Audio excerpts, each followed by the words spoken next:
Everyone. Welcome to the Get Made podcast. Got a pretty interesting show for you today.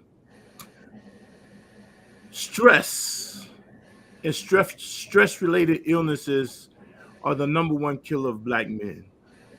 Higher than cancer, higher than diabetes, higher than many other, even higher than gunshot wounds and things of that nature there. And what we're going to talk about today is how we can minimize some of these stress related illnesses by certain things versus in doing things based upon our mental and emotional wellness. And I have a great guest today who's going to step in and talk about these things. And my guest is Michelle Renee Davis, everybody's favorite therapist. How you doing today, sis? Alhamdulillah, I'm doing good today. It's a beautiful day. I'm alive, to worship Allah. It's a great Mm-hmm. day. Oh, for sure, for sure. And I'm so happy that you decided to do my show today. I've been wanting to get you on here for a while to have a good conversation with you, Mhm. and let's see how we can do this and help some of our brothers minimize some of these things that we go through as far as stress is concerned. So let's get this thing started.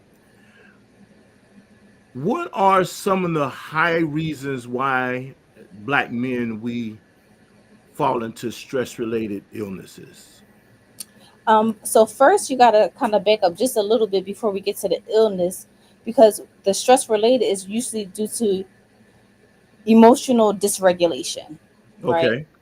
So in general, a lot of men nowadays are having difficulties with regulating their emotions. Mm-hmm. We are in this era where we either tell men that they shouldn't have any emotions, Mm-hmm. or we tell them that you you can feel however you want to feel, and express your feelings however you want to express your feelings. Hmm. Wow. Okay. Now I've heard that. So either you're going to be not unsensitive or you're going to lack sensitivity, or you're Mhm. going to be super sensitive. That's what I just heard you say. Absolutely. And Okay. both courses of action is are extremes.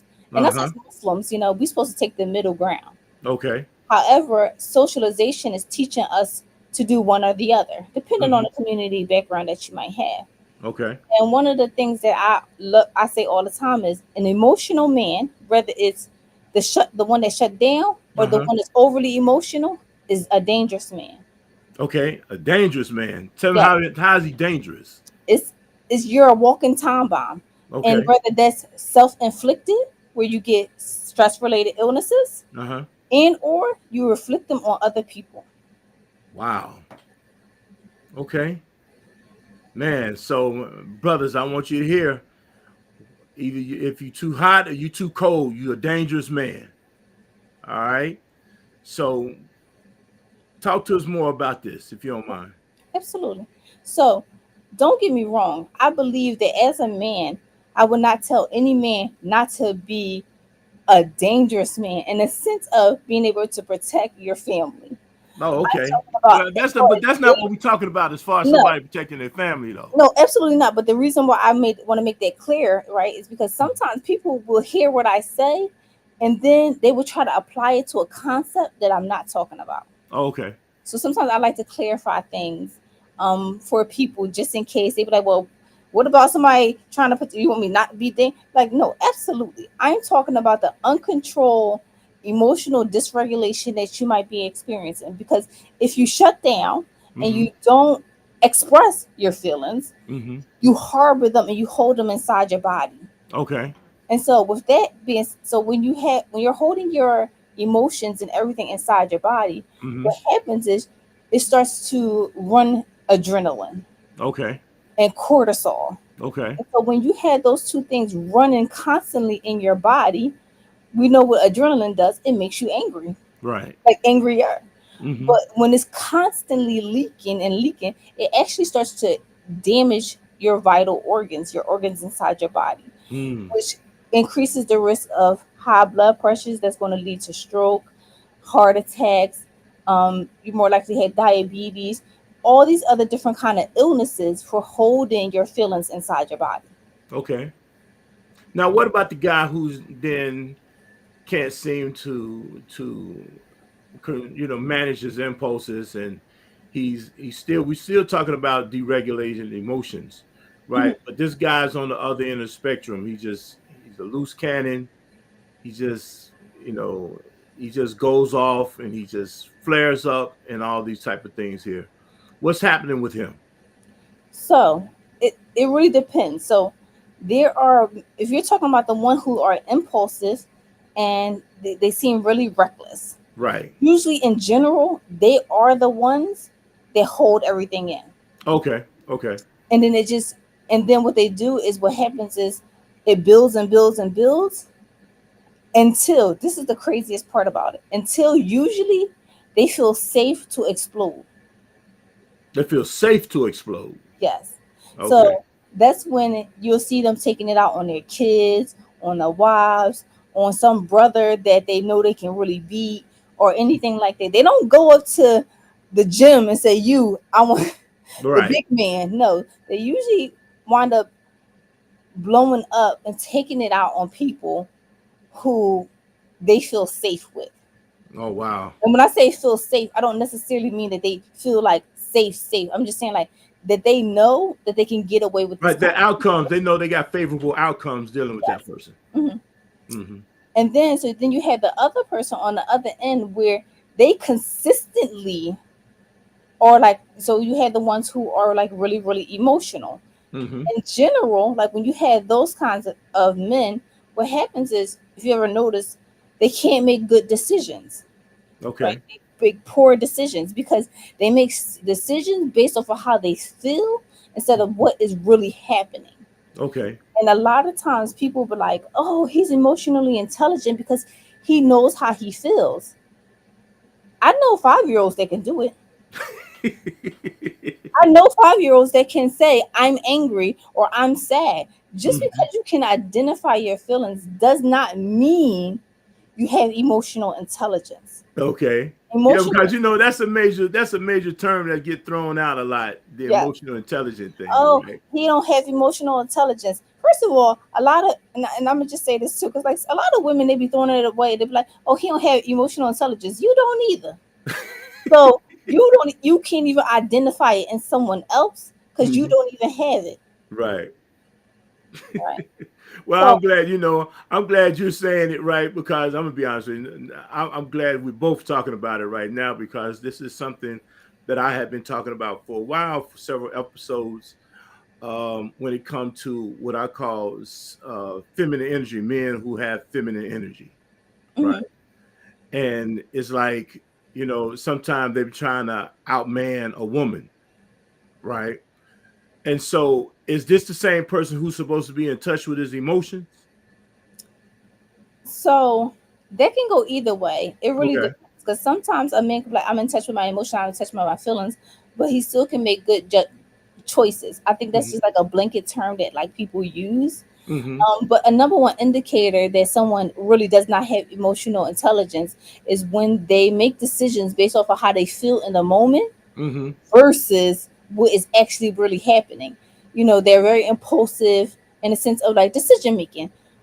So it could be like, because like in our community, we have a high rate of divorce, right? Right. And most of the time is because we have brothers and sisters. We're not going to just say brothers and Right. sisters who be like, "I want a divorce. I want to talak. I want to quit." It's quick, quick, quick. And then Hmm. the man, right, when soon as she asks for one, they like, "Granted," and like, and it's like, "Sir, did you sit down and really think about if that was a rational decision for Hmm. the both of you?" Because Hmm. again, as women, we one of the reasons why the approval of us getting divorces from our husband is because they supposed to be the more rational. Right. More logical and rational thinking. They've also kind of has some wisdom on top of that knowledge and that emotion. Yes. Right. And it doesn't that I mean that's the concept, but sometimes it really doesn't work that way. No. It's not. But I think that's because, the Prophet sallallahu alaihi wasallam, he also said that in the end times that men will become like women and women Hmm. will become like men, which is Hmm. what we are seeing today. Um, Right. I'm starting to see a lot of women starting to, not always, not consistently, and not in the majority either. I'm not going to even say in the majority. Okay. Starting to make more rational, logical decisions based off of their need for the family unit. Okay. Um, and what happens with that, right? When you have a woman who is taking the role on as a man, what happens is it desensitizes her, and it Mm. doesn't allow her for her femininity to come forward. So Okay. what you will see is it's a dysfunction in a family that usually breeds resentment because Right. at our core, women want to be taken care of. We Right. do. I don't care how much of a boss woman that someone said, "Oh, I don't need nobody to take care of me. I don't want no man." Let me say something. It's nothing better than feeling like I can just cook and clean and bake cookies. So that's the number one thing, huh? Like seriously, like, and I'm not trying to say every woman likes to cook or anything like that. I'm just Right. making I understand. just Right. a general statement. Like, no, Right. women want to be able to relax and rest, and I feel like you have to be on go, go, go. Not saying that is anything wrong with having a career. Is nothing wrong with, pursuing your dreams, and like, it's nothing wrong with that because there would be hypocrisy on my end. I Hmm. have my own business, therapy, and it's very successful. Right. However, at the same token, you have to learn that at work you may be the boss, but in the house you are to submit. Right. But what happens is when women start to take on masculine energy and start taking care of their husband, and I'm not talking about helping a brother out when they are down or out or whatever the case may be, or they make less money than you. I'm not talking about that. I'm talking about the women who find men who probably never had a job in their life, Mm. don't even know how to get a job, Hmm. don't know what a resume is, Hmm. and you start taking care of them, and then it breeds resentment Right. Right. because Now, he. that's a different dude there, though, and I'm hearing you saying that's a different woman who's looking for that guy, and that's a different dude than somebody who's just actually maybe needs your support, right? In a Absolutely, sense. and that's when discernment comes in. You gotta have Okay. discernment. Whereas someone who may be, aka down and out, they have goals, dreams, and they're trying to lead you to Jannah. Hmm. And then there's some where it's like, you're not leading me nowhere but the fire. Right. Hmm. So I want to stick with that for a quick second, right? Because I'm gonna move us along, but I want us to stick with that for a second because what we have is we start talking about, and I don't never like using the term real man or all this type of, I tend to use the word developed man, Hmm. right? I'm a firm believer in words having meaning, and Hmm. we need to make sure we frame a situation correctly, right? Hmm.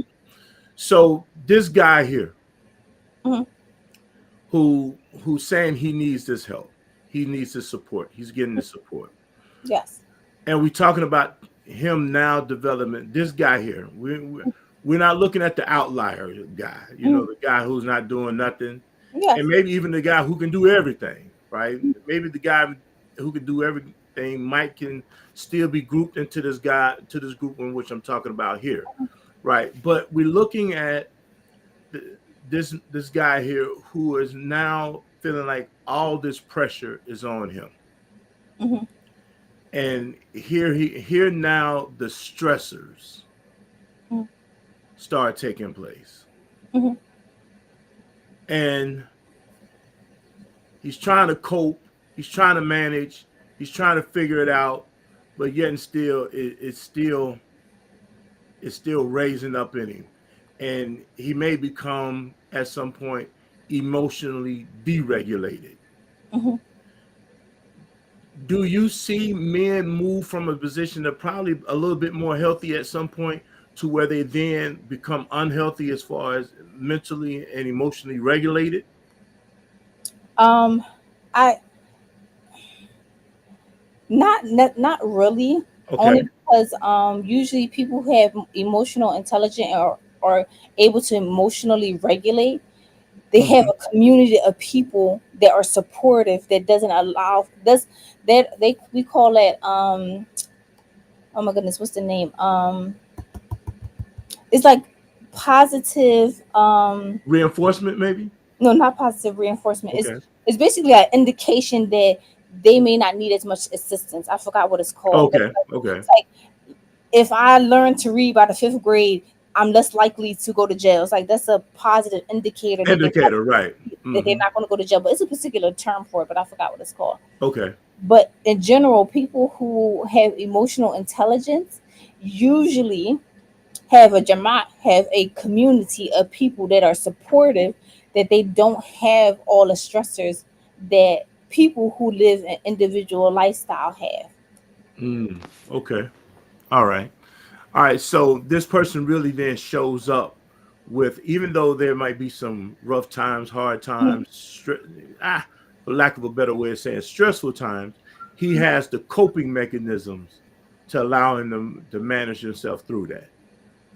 So I have a love hate relationship with coping skills and coping strategies. Okay. Um, All right. because when you This is going to be nice. I want to hear this one. yeah, so in general, people love that. They're like, I'm trying. They come to therapy and they're like, I'm trying to learn coping strategies. I can Okay. teach you a lot of coping strategies. I can. However, if the stimuli become so overwhelming, Uh you're huh. going to revert back to your previous level of functioning. Mm. Okay. It's inevitable. It's Okay. just So inevitable. the higher the opposite of a situation goes, then the more it'll push you back to something. Yes. Okay. So what I try to do more of is CBT, cognitive behavioral therapy, where I Right. literally change your thought process about what's happening. Okay. Because if I change the thought of it or what you're experiencing, you're less likely to use the other coping strategy because you don't have the trigger there anymore. Okay.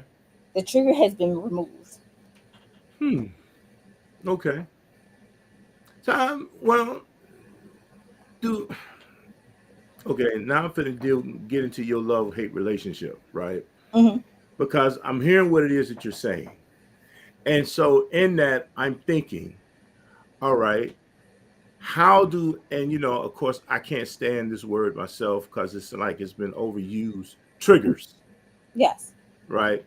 Is like it's just totally overused at this point, Hmm. right? But for lack of another term to use at this point, we're going to use the word triggers. How does one then get move away from those triggers? Because I mean, those triggers going to always kind of like be there. I disagree with that. That's not always true. Okay. Because your trigger is based off a narrative that you have built around it. But once you Hmm. deconstruct the narrative, a lot of times some of them triggers go away Okay. or they become less intense. Okay. So, and I agree with you about the triggers aspect because a lot of times people they blame the other person for their triggers. Right. No, your trigger is your trigger and Your triggers. Right. it's yours. Right. Like you own it. No Right. one else can resolve your trigger but you. Right. And so, like, I'll give you an example, and I always like to use myself as an example, right? Okay. So, growing up, I had a father that no matter what I did, he called me stupid. Hmm. Like, that was like the theme of the day. Okay. He called me stupid every chance that he got. So, as I gotten older, it got to a point that I no longer had to hear stupid. If it seemed like you were calling me stupid, I was triggered. Okay. It could be something benign. Right. Like, why did you think about it that way? And I'm like, what? What you trying to say? Like, Right. What you call me or stupid or something? Right. yeah, Okay. right. Hmm. So for me, it came to a point where I said, okay, what evidence do I have that this belief about myself is true? Hmm. I always got good grades in school. Most of the time, I slept through school and still got good grades because learning came very easy for me. Right. College, I, I ain't gonna say that online, but college was a breeze. Right. It was stressful for because of a lot of work, but not necessarily the content. Okay. That was easy for me. Mm-hmm. Um, then building a business and understanding that I don't know everything and to have a team. It's like I have no evidence for this to be true. Mm-hmm. So now it's not that they have gone away, but mine have become less intense as I continue to talk to myself about this underlying belief that it's not true. Mm-hmm. So it's been times that I've been in meetings and then my friends will be like, "Girl, did you hear what she said?" And I'll be like, "What? What did she say?" She's like, I think she's trying to say." I was like, "Oh, I didn't even hear it. Mm-hmm. It just flew over my head. I didn't hear it because to me, that's not my story anymore. When Okay. it's your story, you're gonna always hear it, Mm-hmm. unless the person that's talking to you you trust. Sometimes it doesn't always, but in general, you're gonna always hear it because your ears are tuned into your emotional self. So Mm-hmm. everything is being filtered through your Right. feelings, emotions, and triggers. Right. Right. So basically, whatever my narrative might be, I'm going to hear something that's going to attack that narrative, or better yet, speak against. Say if I want to have a positive attitude about myself, Hmm. but I've heard all the negative talk Hmm. from other people. Well, even though I'm trying to tell myself something different, Hmm. I still can hear the negative words that come. Absolutely. Okay. Absolutely. And so that's one of the main reasons that I see a lot of people, and don't get me wrong, I'm a huge advocate for people building self esteem. Okay. But I always like to tell people that their to me is a gaslighting technique to tell people like you need to have higher self esteem. And so I always ask people, how did you build? How do people build self esteem? Mm-hmm. How? You build self esteem based on what your parents told you as a kid. Right. And then Okay. you internalize it instead of believing what other people said to you. Mm-hmm. So a lot of times with the negative self-talk that you had is what other people have already said to you. Especially somebody who you took as an authority. Yes. And Mm-hmm. loved and cared about. Right. So that becomes your narrative that someone else told you. And I always say therapy more is about unlearning things that people have taught you. Exactly. And Exactly. once we learn how to unlearn them, a lot of triggers go away. Okay. Okay. Maybe not 100%. Well, I mean, nothing is foolproof, right? And there's always, give and take. I used to tell people, I mean, I always reduce everything by 25%, right? Mhm. Nothing's going to be 100% because Correct. I just want to build in the aspect of human error, Hmm. right? So that works well for me. That may not work for someone else, but that works well for me, Yes. right? That if I can put 25% in for Hmm. something to fail or some faulty type of situations to come, Hmm. that I then don't play myself into to thinking that, man, I'm just so Yeah. messed up at this and this and this and that, right? But you know what, anything can happen, Hmm. Absolutely. right? Yeah. And as a man, especially as a black man, when we've been told that, our narrative, or we've been given a narrative, Hmm. right? It's not so, and we have taken on that narrative, Yes. right? It's not someone has, it's not that I have to live this particular experience, but because someone said that this is going to be the experience that I'm going to live, then I'm looking for the experience, and when that experience comes, oh yeah, see, I knew it. This is me right here. Hmm. Right. And now I know for myself. Now here comes another thing. We on we're on full disclosure. You and I both today, right? We're dealing with full disclosure. I know I took a lot of that on growing up, Hmm. right? Listening to the narrative, hearing the narrative, seeing my environment, falling to those situations in my environment, listen to the music that I was listening to, Hmm. taking on that attitude, taking on those type of things there, where in some instances I didn't really have the evidence. Yes. Right. I'm not saying that even for racism. I'm not saying racism doesn't exist, and I'm not saying I haven't experienced racism. at its highest form, right? Yes, But I know too that some of my problems been self-inflicted. absolutely. Yeah. And we had to own it, because until you accept the part that you play in your own abuse as an adult, not as a Hmm. child, I want that to be very clear. Right, Because what happens is we get abused, and I'm just using abuse very loosely, right, because we had big T's and little T's, little traumas, big traumas. right, So little traumas over time become big traumas. right. But what happens is, as we become adults, we then start to inflict that same trauma on ourselves. So even Hmm. like I was talking to one of my friends, and we was reading some Arabic, and she was like, "Oh, I think that means this." I was like, "I don't know what that means." She was like, "Well, maybe I'm wrong." I said, "And maybe you're right. Hmm. Why did you automatically go to negative?" Right. Exactly. Why did you automatically shift to something that was wrong? Something had to be wrong with you Mm. when you easily could have been correct in what it is that you're saying. But Right. also, we're in a process of learning. Does it really matter? Right. This is a learning experience. Right. And Okay. I don't know what happened to us. And I always say this world got us so afraid of making mistakes, Hmm. right? And that's where you learn. You don't learn when you do everything right. Right. And I don't Because who actually really does everything right? nobody. But we also stop encouraging people. Remember, like when you have a baby and then the baby start walking, and everybody like, "Oh my god!" Or you make potty songs when they about to go to the bathroom, Right. and then somewhere along the line, your child comes to you like, "Oh, I want to be this when I grow up." Pick something else. You can't do that. Hmm. Oh, that don't make enough money. Why would you pick a career like that? Who would want to do that? And we just start telling them all of these negative messages. Hmm. I mean, and again, as a man, I know when I first moved down south, right? I moved from Ohio.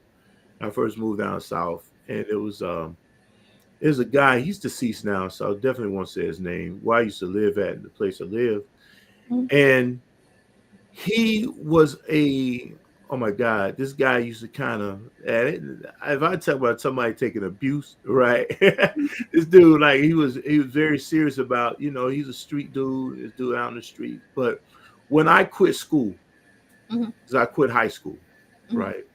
When I quit school, the thing he told me was, now you one of us now, right? Mm-hmm. Up until that time, when I was trying to do something pretty decent for myself or trying to whatever, I was I wasn't that guy. But when I then quit school and I got in the streets, now I was one of, he told me I'm one of them now. I'm one, you one of us now. Mm-hmm. Right. And at that point I took on that narrative Mm-hmm. that yeah, I'm one of us. And then I tried to be the worst of us, Mm-hmm. if that make any sense. Right. Absolutely. And when in all honesty, I was taking on somebody else's narrative, Mm-hmm. and then of course, with my stint, and then, and when only when I got in did I realize, it's like, wow, I really don't have to be that dude, Mm-hmm. right? And of course, education came after that, and then coming home and starting and doing what I was doing, and even to the point of today, right? There has been the changing of the narrative, Mm-hmm. right? And doesn't mean, like, I will say this, doesn't mean all my stressors have went away, Correct. right?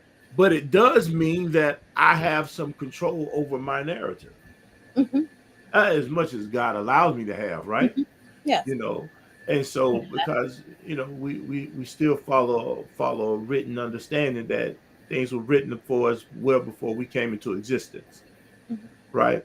Okay. And so, but that doesn't mean I have to give myself over to the narrative and the stressors that are really killing us, Mm-hmm. right? And so I want to kind of jump into that thing that's kind of killing us, Hmm. right? And I want you to speak to, especially like I say again, right now as a therapist, as our favorite therapist here, you are talking to an audience. 53% of this audience are men. Hmm. All right, between the ages of 24 and 44. What are the stressors that you see that we are succumbing to? I feel like the number one is our perception about what's happening. Right. One of the things that I like to I had seen before that I really really like, right, Mhm. is events are meaningless without your interpretation. Okay. Right. And me, I like to do extreme things because then people really understand. Because they're like, well, what if something bad happens? Again, events are meaningless until we put an interpretation on it. So, I have a history of childhood sexual abuse, right? Okay. And growing up, no one would have known because my interpretation of it was that this was okay. It was nothing wrong with it. So I Okay. didn't have the social anxiety. I didn't have the wetting of the bed. I didn't have any of those things. I would go to school, still get good grades. It wasn't stressful for me in those moments. That wasn't a stress for me. Okay. It wasn't until I was around like 15 years old that I found out that that was abuse. Soon as I found out it was abuse, that's when the anger came. That's when the acting out came. That's when it was like the fights and all of these things started happening because my interpretation of the event changed. Okay. Doesn't make it right. It doesn't. I'm not saying that it was right because my perception was wrong. I'm Right. saying that in general, we have control over how we decide to feel and be when something happens. So let's just say, as you lose your job, right? Matter Hmm. of fact, I actually had that happen. I lost my job, right? It Hmm. was hilarious. I quit one job because I'm a workaholic. Don't judge me. But I quit one job, and then like a couple weeks later, my whole team got laid off from my overnight job. Okay. And I was just in the beginning stages of building my business. Hmm. And I was like, and people was like, "Oh my God, what are you gonna do? Like, you had no job, blah blah blah. Are you gonna apply for jobs? Yada yada yada." And I applied, I think, for like one or two jobs, and I was like, "No, I'm gonna just do my business." At this time, I wasn't even really making no money. Like, I wasn't. I was in debt actually. Like, Hmm. but I said, "Alhamdulillah, like it's gonna work out." Hmm. So I didn't experience like, "Oh my God, where's my money gonna come from? No headaches, no nothing." I just woke up the next day, kept trying with the business. And before my job ended, I wound up having enough clients to pay my bills. Okay. It did not bother me. Hmm. You know, it was because of my perception of what's happening. Because to me, Allah got me. So I don't have to worry about money because it's just not going to happen. Hmm. I didn't perceive that to be true.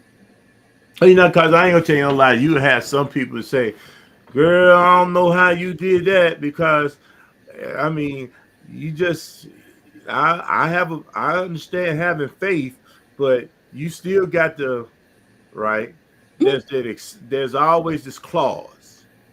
Yes. And you know what I say to them? This is the time when you actually should look back, right? Hmm. When have it ever been a time for me, just speaking of me, in my life where God has failed me financially? Okay. Never. So why would he do it something different this time around? Hmm. Now let's just say hypothetically that's not your story. You have failed financially in the past and it might happen again, right? Because Right. that's your story. I'm not going to take that away from you. I'm Right. not. However, did you pull when I say pull yourself out, obviously did you get out of the circumstances? Was Right. it some sin that you did that put you in Put that you- situation? Right. Right? Because sometimes we don't like to take accountability. Laws of what says that all evil is from ourselves. Right. So when things are happening to us, the first thing we want to say is, "Oh my God, Allah didn't have me." No, you didn't have you, because it probably is some sin there that you were doing that Right. put you in this predicament. Okay. And Okay. so we got to reflect back on, okay, when I was lost my job and I didn't have no way to pay my bills, was I stealing from the company? That's why I lost my job. Was I not showing up on time like I was supposed to, stealing Mm-hmm. time? Was I combative at work? And when I say combative, I'm not talking about assertive. I'm talking about Right. being combative. Mm-hmm. Were you doing things at work that caused you to lose your job? It's probably some sin there. Right. It's something of your own doing. Something your hands have contribute to the situation.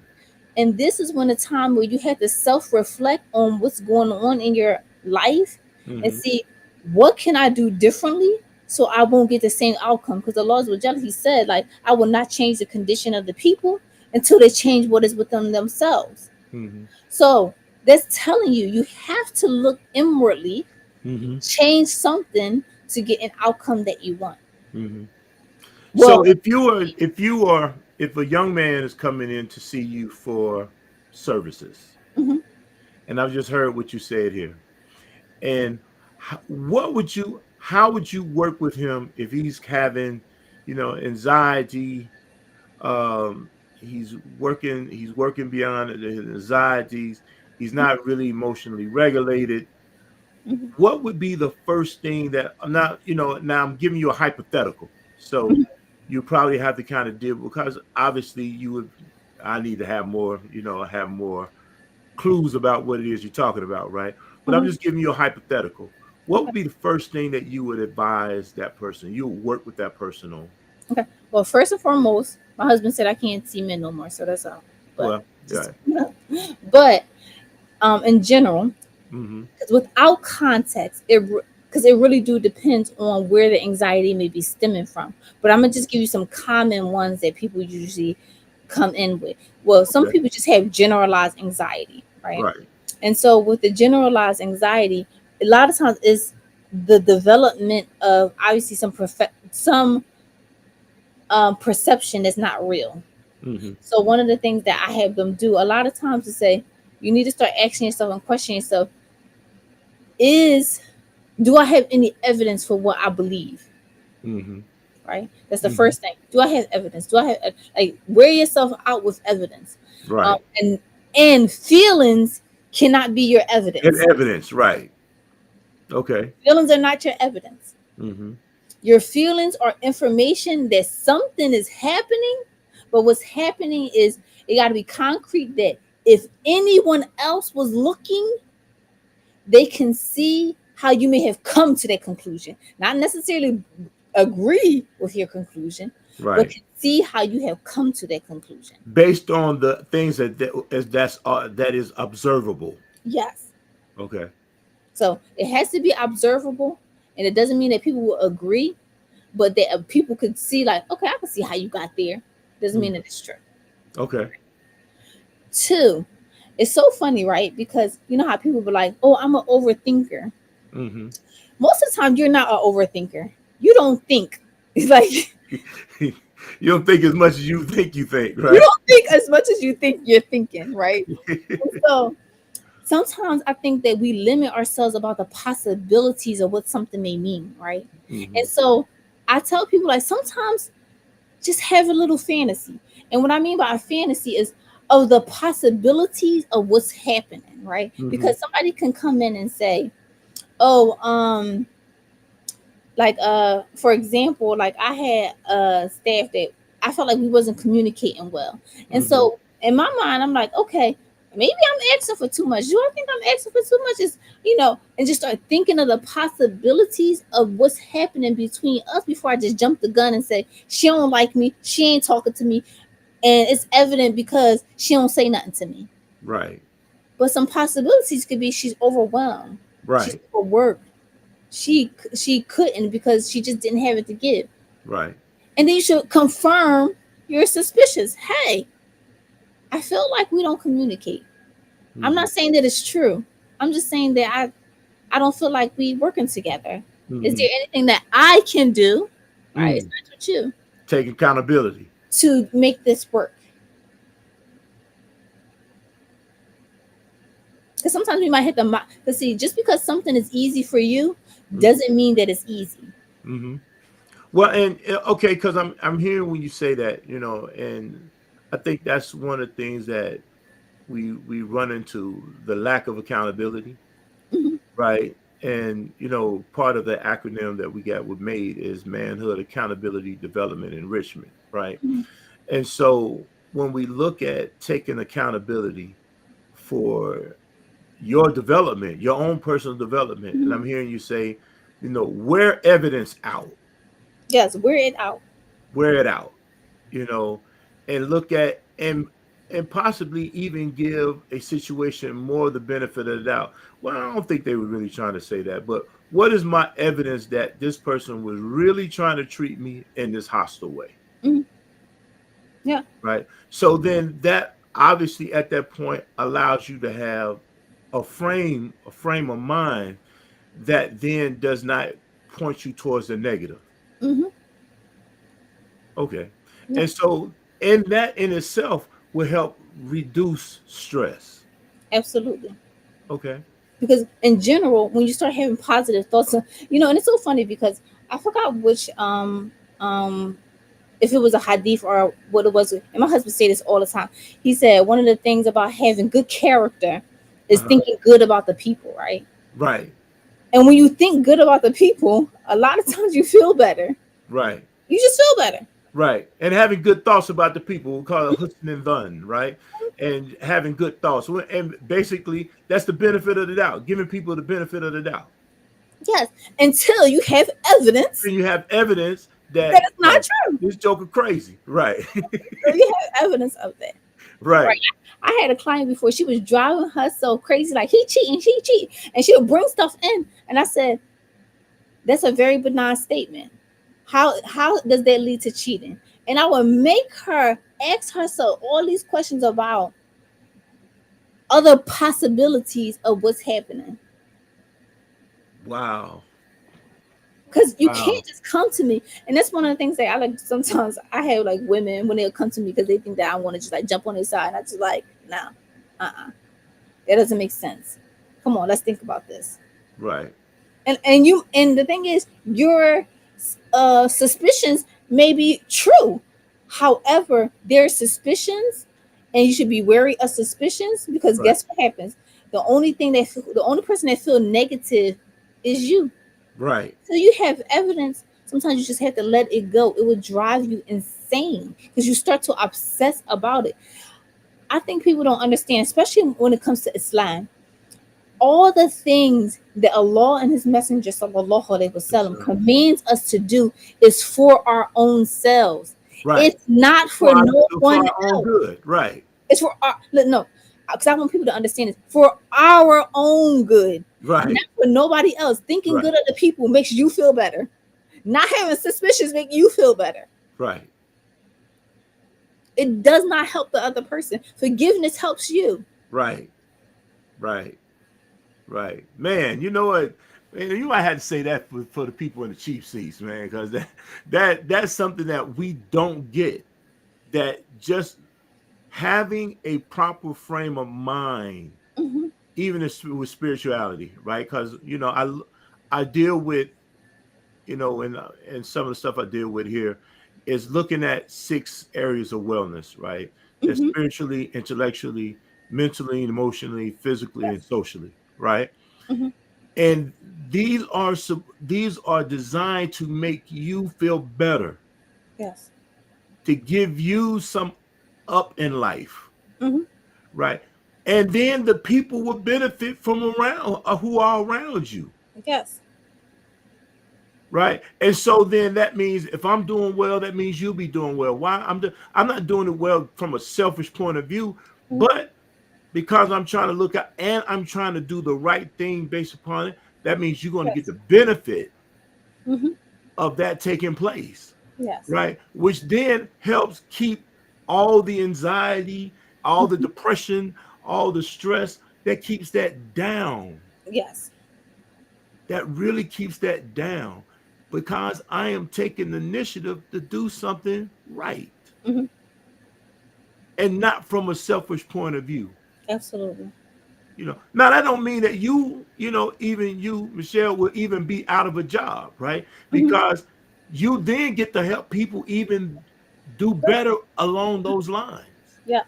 because they still have to learn it, right? It still has to be taught, Absolutely. right? So that don't even put you out of a job. That just gets you to reframe your job, Hmm. right? I And tell my so, clients all the time, please put me out of a job. Because if you're in my seat, something's wrong. I don't want something to be wrong. So put me out of a job, please. right. And but here's the thing: you get to increase in your job because why? Because somebody needs to still learn this Hmm. reframing, and Absolutely. in that, I don't have to, or you don't have to just really then just get caught into trying to get to remove you from anxiety Hmm. that you probably have given yourself, Yes. right? That Hmm. you have no evidence to support. Hmm. And so therefore, now that doesn't mean that stress related deaths aren't real, Hmm. hypertension isn't real, Right. diabetes isn't real, heart attacks isn't real. All these things are still real, but they're real because of, Hmm. right? And if I can reduce those aspects of that, Hmm. then okay, we all got some better living going on around here. So, We all doing something a tad differently here, right? And so I share this with you as we get ready to close you out because I really appreciate you. I hope your husband, I know you confirmed with him, he will allow you to. Well, I mean, y'all will confirm. I don't want to say allow, but he will. Y'all can have a conversation that you can actually come back on our show again, right? so let me say something. I don't have a problem with people referring to hopefully my husband allows. Okay, I'm, Because I don't want to be in a position of disrespecting him, right? And more importantly, because again, this is about manhood development. I mhm, still don't want to disrespect him, and I don't want to disrespect you. But I would love for you to come back on this show, yes, yeah, right? and I agree. But see, and this is why I said I don't mind the word allow. See, I think like us as women, we get so caught up with words, right? Hmm. And we get caught up in words, and we don't even know the meaning of a word. First of all, Allah Subhanahu put men a degree above us, and we're Right? supposed to obey Him. And so He is allowing me to do it. That's just what the word "allow" means. Now Exactly. you can Exactly. disobey and do whatever it is that you want, because again, He's not. You're not a slave to Him. Right. Disobey Him all you want, but regardless, the allow is still there, or It's according a to pertinent word. It really is a okay. pertinent word. That is a word that we shouldn't actually, and I even accept the correction from you for myself, right? Because we have gotten caught in the usage of words, and then people saying, oh, you ain't no dog, or you ain't no slave, Being you ain't no this, chauvinist and la you la ain't la that. la la. But let me tell you, we're all slaves. Whether Exactly. you're a slave to your money, whether you're a slave to this culture, whether you're a slave to you're a slave to something. Right. You serving something, and that's what a slave does, it serves something. You are serving something. And whether that's your desires, whether that's Hmm. whatever it is, you're serving something. So yes, I definitely have to ask him. He definitely allows it, and I'm okay with that. Right. And I definitely would love to have you back because there's a deeper conversation Mm, that needs to take place, yes. right? And as far as this whole aspect of development and manhood development, Hmm. and I'm not, and you as a clinician, you as a person who's a student of this in this field can definitely share some light on how that can be. We can use this thing, utilize it if you want to say that, Yes. or whatever the word you want to use. We can capitalize off Yes. of it, but we can benefit from it. So I want to be able to make sure that I keep you on speed dial, Yes. right? And allow you to come through and share some of this information because again, again, like I say, it's 53% men, but that's 47% women who are watching this. Yes. And yeah, they need to hear it. We need to hear it from men and women Hmm. on a collective front, Absolutely. on a collective front. So, before I close you out, I want you to be able to tell people how they can reach you. Mhm. Uh, if I know you're saying for men that you don't really see men now at this point. Well, we gonna take care of you, bro. Y'all come to me. I got you. You know what I Yeah. mean? But nevertheless, I want you to, like you have other information that you get. You got your social media, you got books, you got different things that people can benefit from you. If you don't mind, won't you give us some information on how they can reach you? Yes. So when you go to my website, which is W as in um, whiskers, F as in Frank, M as in Mary, M as in Mary, H as in Harry.com. Mhm. All of my information is up there. You can go to the client portal and book an appointment. If you call, you can call 484-841-9595.